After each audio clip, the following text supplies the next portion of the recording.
আসসালামু আলাইকুম। আমরা আসলাম আপনাদেরকে যে সুন্দর দেখেন এই পাকা ধানের মুহুমুহু গন্ধ। আমার ভাই আব্দুর রশিদ সাহেবের এই ধান খেতে আসলাম। ভাই সাথে একটু কথা বলবো কীভাবে তারা এই ধানগুলো করে, প্রতি বিঘাতে কত মন করে ধান হয়। আমরা ভাই সাথে একটু কথা বলবো, আপনারা আমাদের সাথে থাকেন, ইনশাআল্লাহ দেখতে থাকেন। আসসালামু আলাইকুম। ওয়ালাইকুম আসসালাম। কেমন আছেন? আলহামদুলিল্লাহ ভালো, আল্লাহ রাখছে ভালো ভাই। তো রশিদ ভাই, আপনি এই যে ধান খেতেটা আপনার না, জি জি, কত বিঘা হবে এখানে ধান? এখানে আমার 3 বিঘা। 3 বিঘা জমি।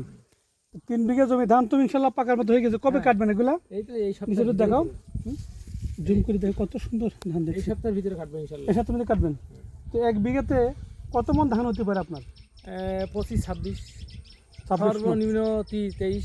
এসে দেখো কত সুন্দর ধান, দেখেন প্রতিটা এলাকা জুড়ে শুধু সবুজ। পিছনটা দেখো, বর্ষাকালের ধান মতো, হয়েছে। বর্ষাকালের মতো ধান হয়েছে। এটা কি ধান বলে এটা? এটা মূলত হচ্ছে 67 ধান। 67। 67 ধান। 28 ধান কোনটা বলে? 28 ধান এই যে এইটা। ও, এইটা 28। এই দেখেন, এটা হচ্ছে 28 আর এটা হচ্ছে 67। কত হিসাব বলতে পারো তো? মনে হচ্ছে একটু চিকন। হ্যাঁ ঠিক আছে। 28 67 চিকন মনে হচ্ছে। তো তাহলে আপনার এটাতে কত টাকা খরচ হয়েছে এক বিঘা জমিতে আপনার? খরচ 5 থেকে 6,500 টাকা। আমার সবচেয়ে খরচ কম হয়েছে, কারণ আমি সারও দিছি কম, বিষই দিছি কম। 2বার বিষ দিস, 2বার সার দিস, তাতে আলহামদুলিল্লাহ। ও, আপনি এখানে দাঁড়ান, আমার মাইক্রো নিয়ে আসেন। হ্যাঁ, তাহলে আপনার 26-27 মণ ধান হবে প্রতি বিঘায়। তাহলে আপনার খরচ বাদ দিয়ে কিরকম প্রফিট থাকতে পারে, লাভ হতে পারে আপনার? আলহামদুলিল্লাহ বিঘায় 8-10 হাজার থাকবে ইনশাল্লাহ এই বছর, অন্তত এই বছর। আপনি এখানে কয় বিঘা করছেন? এখানে মোট আমি 3.5 বিঘে, 6 বিঘে। 6 বিঘা ধান করছেন, মাশাআল্লাহ।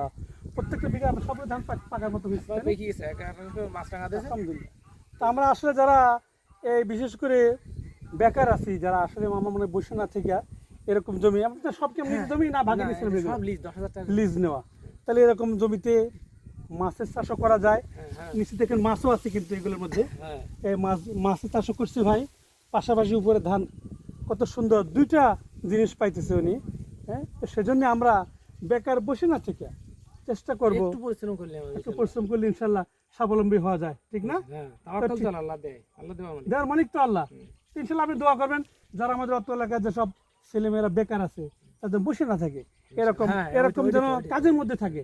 হ্যাঁ, বেকারত্ব আমাদের দূর ছেলেটা দূর হোক। মালয়েশিয়া থেকে আইছে, জি, মনেও এসে দেখতে আইছে, দেখছে যে ধান আমার বাবা খুব সুন্দর ধান লাগাইছে। জি জি, ইনশাল্লাহ। তো দোয়া করেন আমাদের সাথে, আমাদের দোয়া ইনশাআল্লাহ, করবেন। ইনশাআল্লাহ। ভালো থাকবেন। আসসালামু আলাইকুম। ওয়ালাইকুম আসসালাম।